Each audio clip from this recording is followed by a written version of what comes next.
Assalamualaikum warahmatullahi wabarakatuh. Para mahasiswa yang saya banggakan, alhamdulillah pada kesempatan ini kita kembali bisa berdiskusi secara virtual untuk mata kuliah Statistika 2 ya. Beberapa minggu yang lalu kita sudah sama-sama berdiskusi tentang materi distribusi binomial, kemudian distribusi Poisson.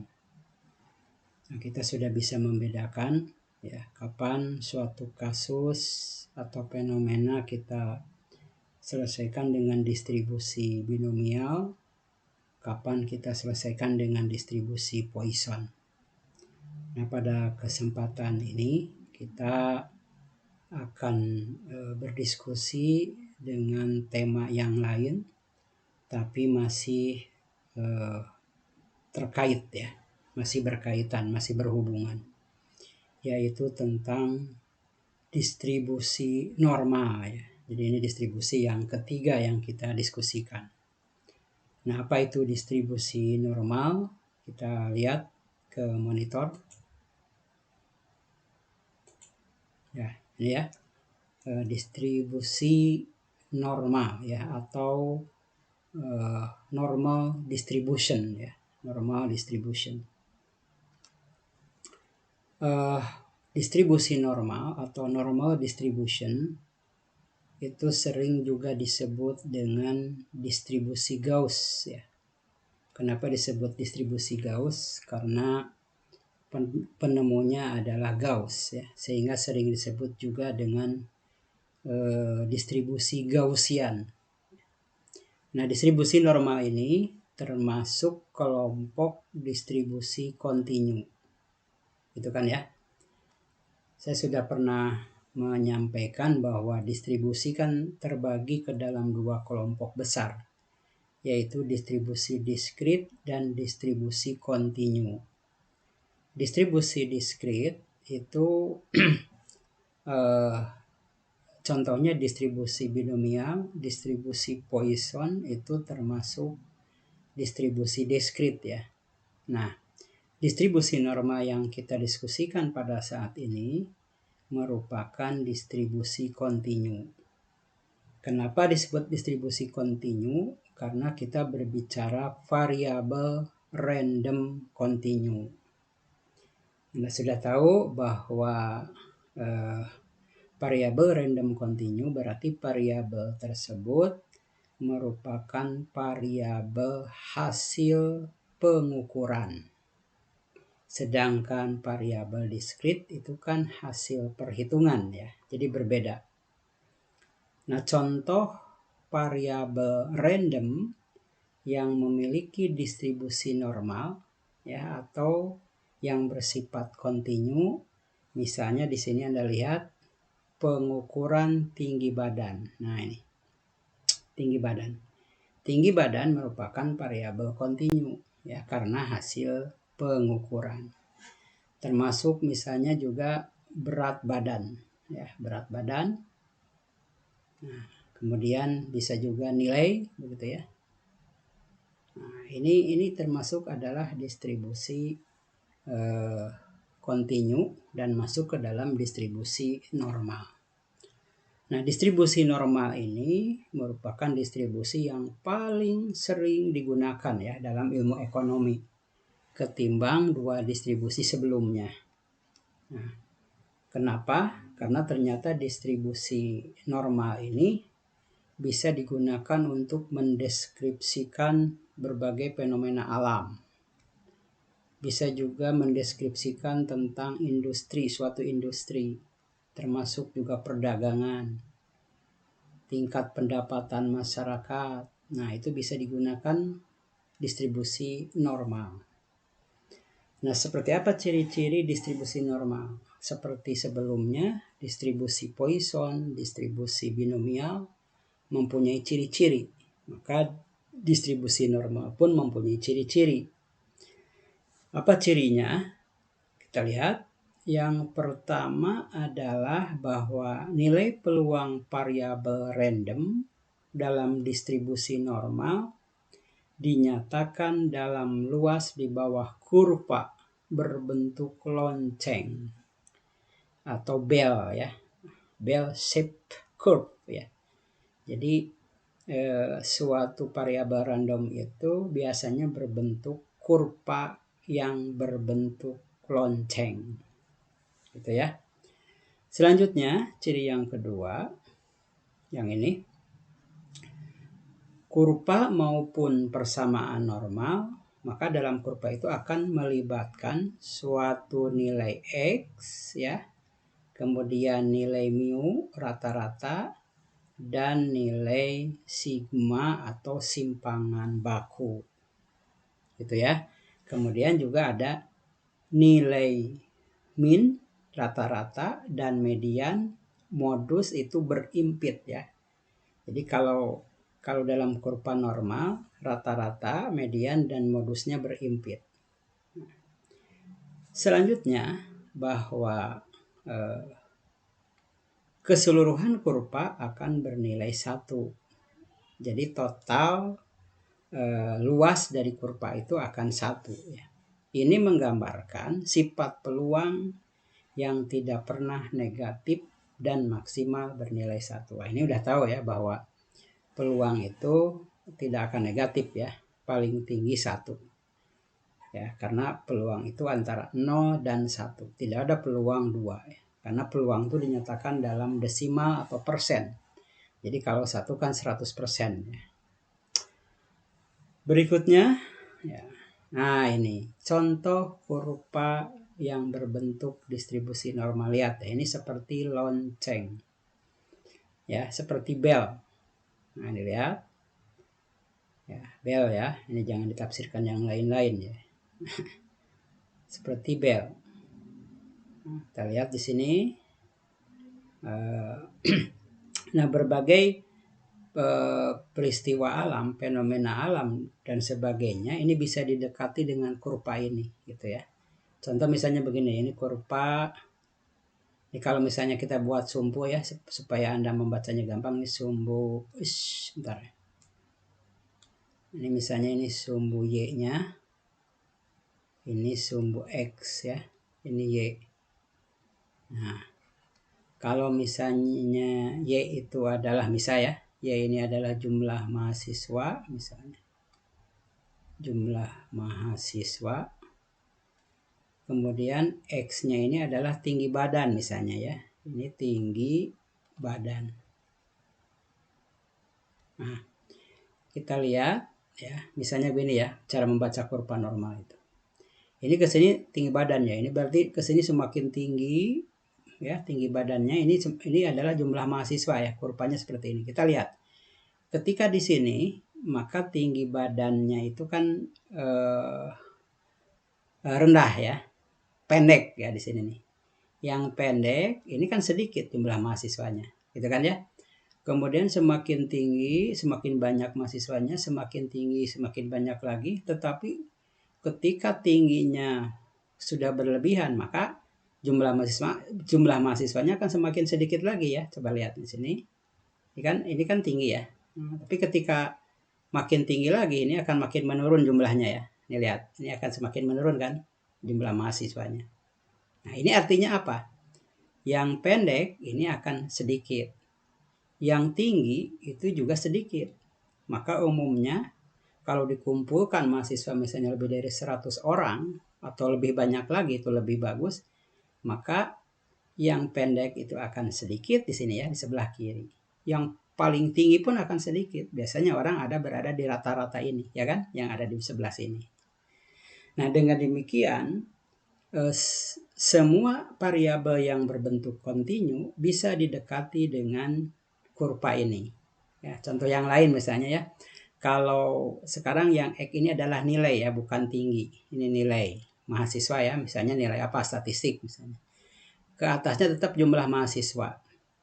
Nah, jumlah mahasiswanya makin banyak ya. Coba lihat. Ke atas berarti, oke, kita lihat. Nah, ini nilai kan dari kiri ke kanan semakin tinggi. Ya, sedangkan ke atas jumlah mahasiswa. Nah, ketika nilai kecil, sedikit kan mahasiswa di sini ya. makin tinggi nilainya, jumlah mahasiswa makin banyak. Tapi ketika lebih tinggi lagi, jumlah mahasiswa yang memperoleh nilai tinggi juga akan berkurang. Ke sini kan berkurang. Dan seterusnya. Sehingga artinya apa?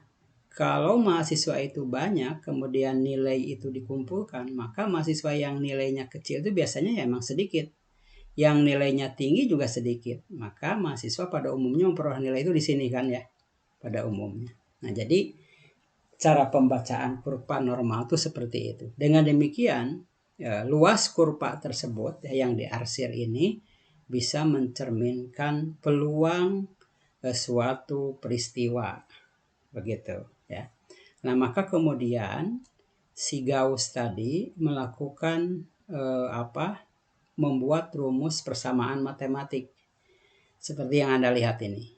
Nih ya, n, x, mu, kemudian standar deviasi 1/e. Wah, ini kan membacanya saja sudah susah ya kita ya, apalagi misalnya melakukan perhitungan. Nah, tapi nanti kita lihat ternyata nanti secara praktis kita tidak perlu kemudian memperhatikan rumus yang rumit seperti ini. Biarlah mungkin orang matematika ya yang bisa mengerjakan seperti ini. Nah, nanti ada cara perhitungan yang kemudian bisa kita lebih mudah memahaminya. Nah, tapi sebelum bagaimana cara menghitung luas kurva tersebut, ya, yang kalau pakai rumus maka akan seperti ini, ya. Nah, kita pahami dulu beberapa perbandingan bentuk kurva yang berdistribusi normal.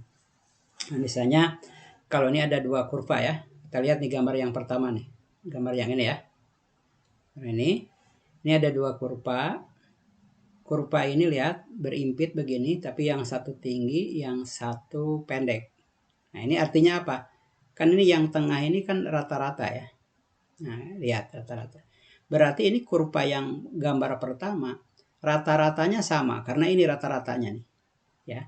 Tetapi simpangan baku kurva yang pertama ini lebih besar dari yang kedua. Simpangan baku berarti penyimpangan dari rata-ratanya. Nah, yang kurva pertama ini berarti simpangannya lebih tinggi dari yang kedua. Maka di sini tulis simpangan baku kurva pertama lebih besar dari kurva kedua. Kenapa? Lihat, ini simpangan bakunya ya. Jadi lebih melebar. Rata-ratanya sama karena ini rata-ratanya yang di tengah. Sekarang kurva yang kedua, lihat. Ini ada kurva 1, kurva 2. Nah, ini kan rata-rata yang di tengah. Kita lihat ke sini. Ini kalau ambil tengah ya. Ini ambil tengah. Maka ini kurva yang kedua, rata-ratanya lebih tinggi dari kurva yang pertama. Kan di sini rata-ratanya kalau yang kedua. Di sini kan rata-ratanya. Sedangkan yang pertama kan di sini. Berarti rata-rata kurva kedua lebih tinggi dari kurva kedua. Yang ini. Rata-rata kurva kedua lebih tinggi dari rata-rata kurva pertama. Ini di sini kan, ini kan lebih tinggi daripada ini. Ingat XY ya, gini ya. XY kan begitu. Sorry, ini X, ini Y. Kan ke sini kan lebih besar ya Y-nya. Kalau ke atas X-nya, sorry. Y-nya ke atas lebih besar. Nah, ini kenapa? Tapi untuk gambar yang kedua ini ya. Sebentar, ini nggak kelihatan kursornya. Nah, kurva yang kedua ini, rata-rata kurva yang kedua lebih besar dari rata-rata kurva pertama. Tetapi simpangan bakunya sama. Kenapa simpangan bakunya sama? Anda lihat, gambarnya ini kan sama nih. Lebarnya ini sama. Gitu ya. Oke, sekarang gambar yang ketiga. Nah, lihat. Gambar yang ketiga, ini ya. Yang ini rata-rata kurva pertama.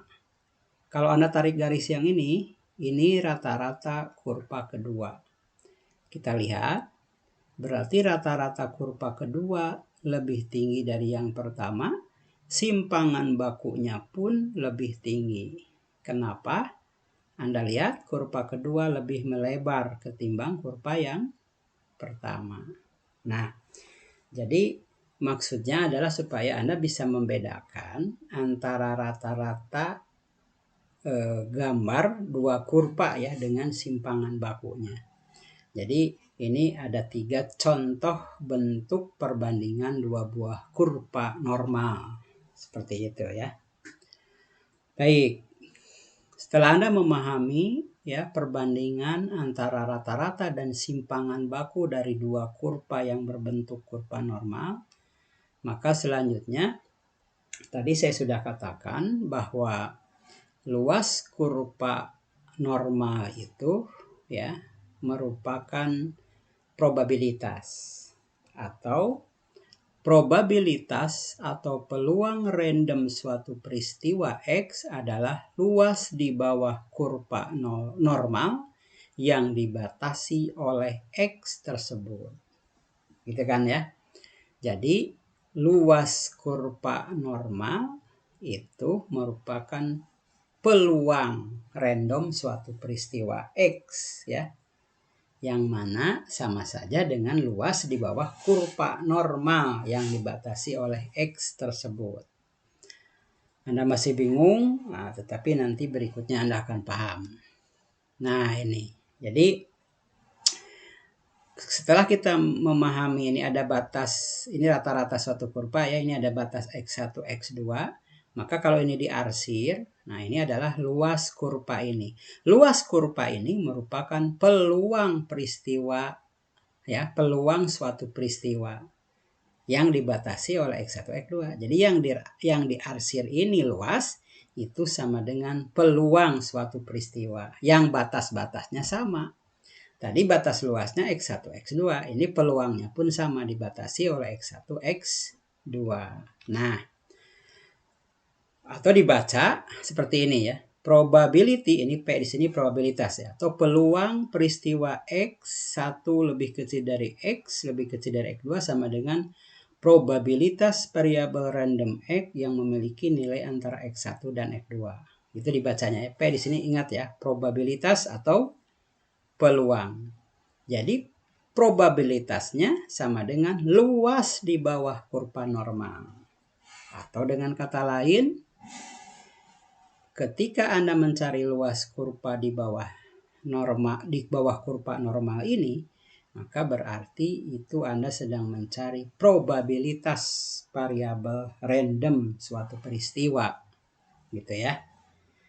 Nah, masalahnya berarti Anda harus bisa mencari luas kurva normal ini, gitu kan ya.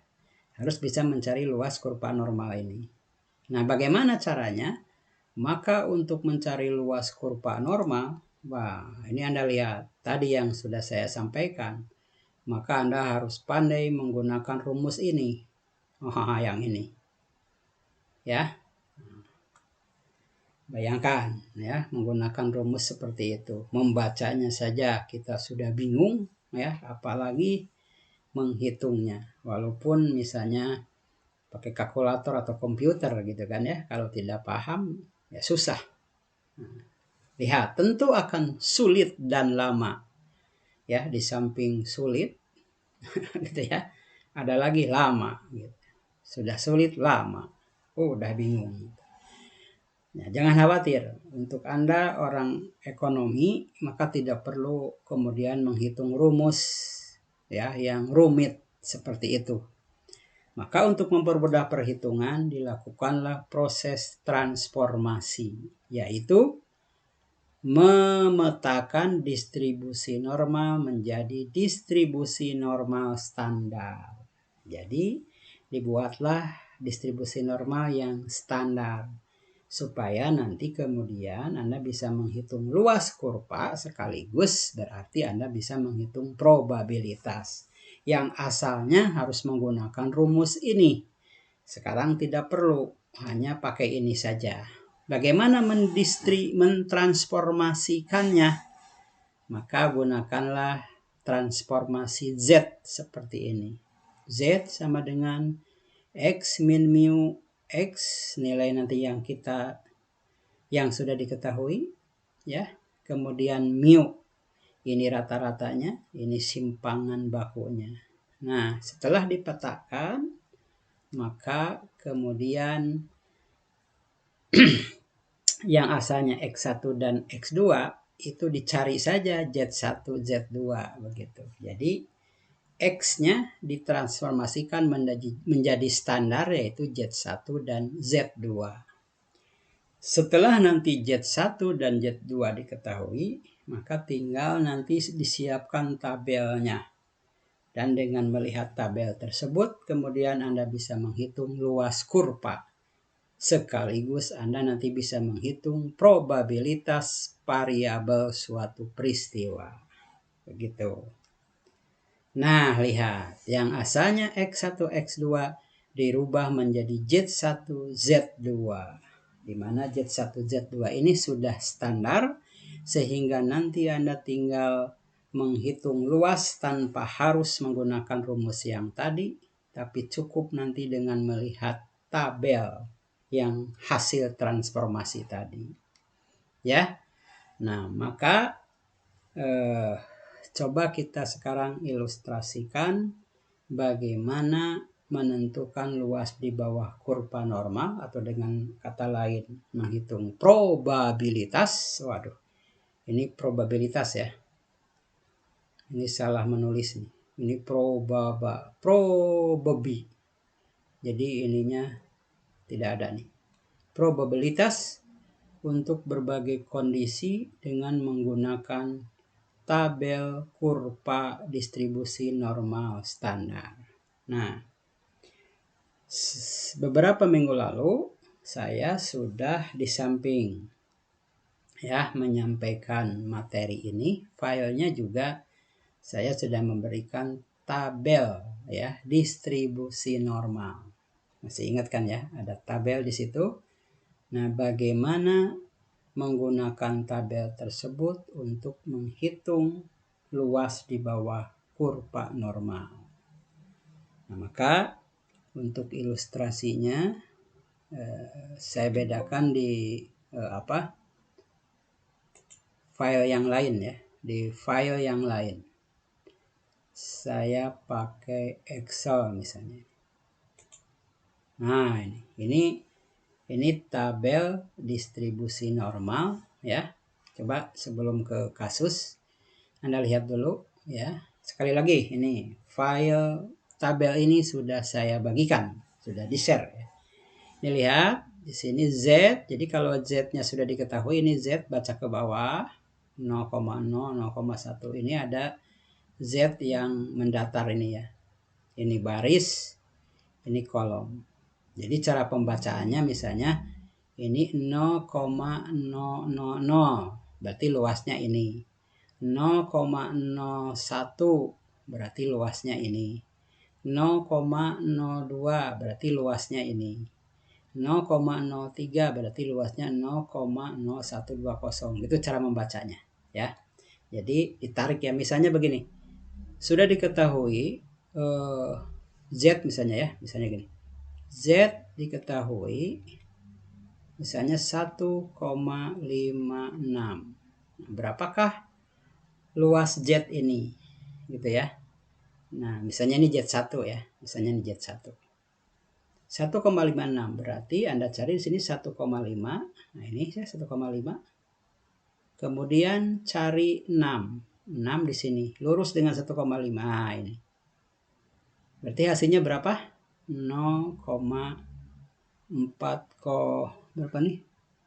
4408 gitu ya. Ini kalau mau dibaca seluruhnya. Kalau mau 2 desimal berarti 0,44 luasnya gitu ya. Seperti itu. Nah, maka untuk mempermudah memahami perhitungan luas ini, kita coba berikan beberapa ilustrasi ya, beberapa ilustrasi. Caranya begini ya, misalnya kasus yang pertama ya. Ntar saya tulis dulu nih biar gampang memahaminya.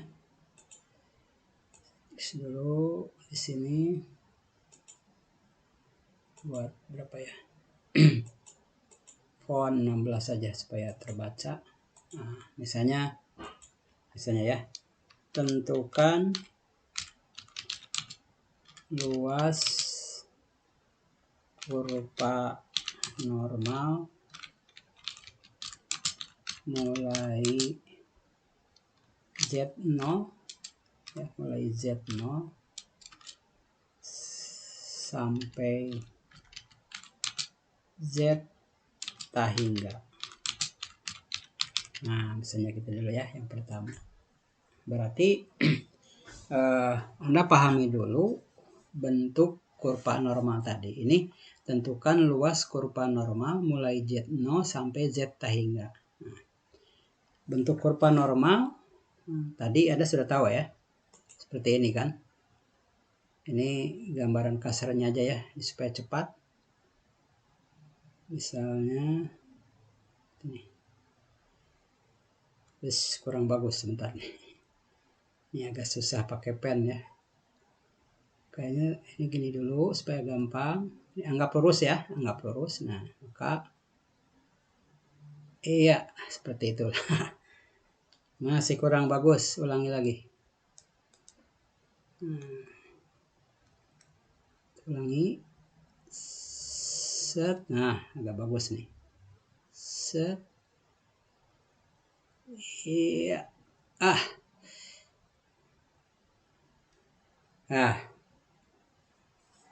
Bentar ya. Ini nanya.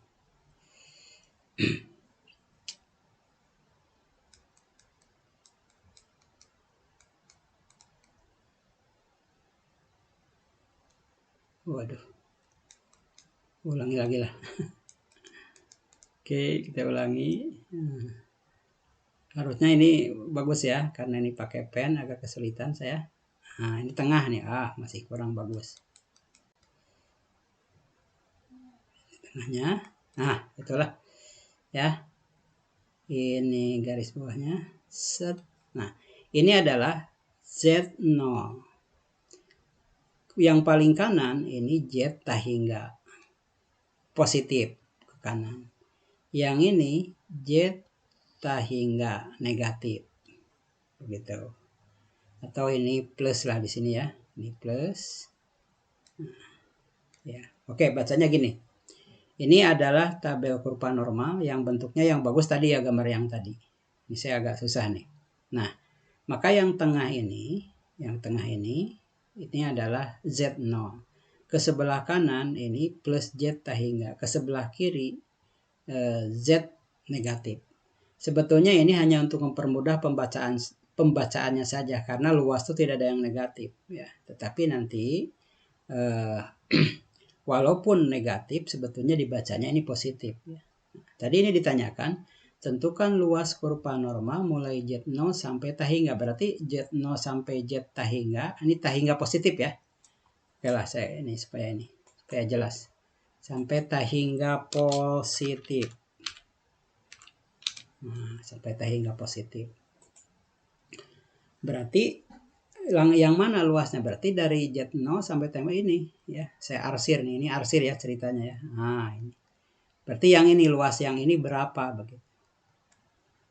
Nah, berarti kalau ditulis probability ya Z0 sampai Z hingga positif ini hasilnya selalu 0,50. Jadi ke sini setengah.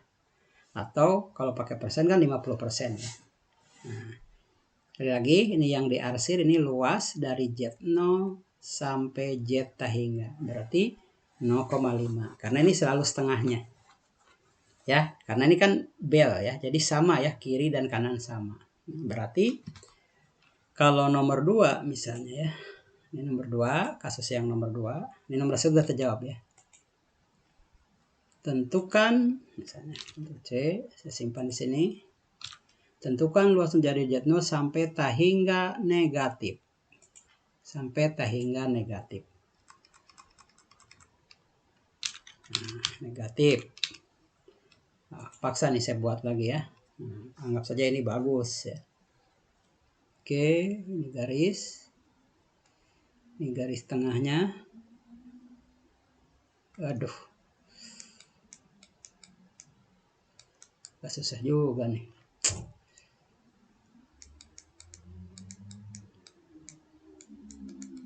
Terus ini bisa dihapus ya. Ah, bisa. Oke. Ah, gitulah. Waduh. Oke, set. Wah, oke ya. Ini titik tengahnya ya. Nah, ingat kurvanya berbentuk bel ya. Ini Z0 tadi min zeta hingga. Nah, berarti luasnya yang mana? Yang ini kan? Nah, berarti luas yang ini ya. Ini berarti. Berarti ini ya. Yang sebelah kiri sama. Berarti probabilitas, saya jawab di sini aja ya. Yang ini ya. Oke, yang ini luasnya berarti probabilitas Z0 sampai dengan negatif zeta hingga ini sama. Hasilnya berapa? 0,50. Jadi dari Z0 ke sebelah kanan 0,50, dari Z0 ke sebelah kiri 0,50. Karena sama, karena berbentuk bel. Gitu ya. Nah, sekarang yang ketiga. Kita buat berurut ya, supaya Anda paham. Yang ketiga misalnya, ya, ini saja.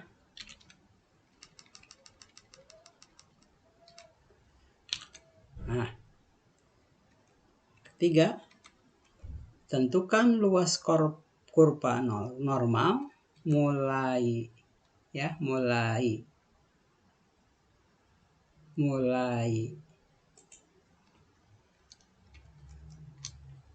negatif ya, negatif zeta hingga itu sampai positif zeta hingga, gitu ya. Nah, gitu. Tentukan kurva normal mulai negatif zeta hingga sampai positif zeta hingga. Gimana nih? Nah, coba kita buat lagi kurva normalnya. Anggap bagus. Set. Ya. Oke, ini di sini. Ingat ini Z0. Ini plus zeta hingga. Ini min zeta hingga. Berarti tadi dari negatif zeta hingga sampai positif, berarti ini kan? Berarti ini semua saya arsir. Nah, ini semua sampai sini. Anda tadi ingat, yang ini tadi 0,5, yang ini 0,5. Kan begitu. Ditanyakan semuanya, kira-kira berapa? Anda udah bisa menjawab. Ya, berarti probability min zeta hingga sampai dengan positif zeta hingga berapa coba? 1. Ya kan? Atau 1,00. Jadi luas itu keseluruhan adalah 1. Yang kiri 0,5, yang kanan 0,5. Begitu. Ingat bahwa luas ini nanti mencerminkan probabilitas atau peluang suatu peristiwa asal Z-nya sudah diketahui. Ya.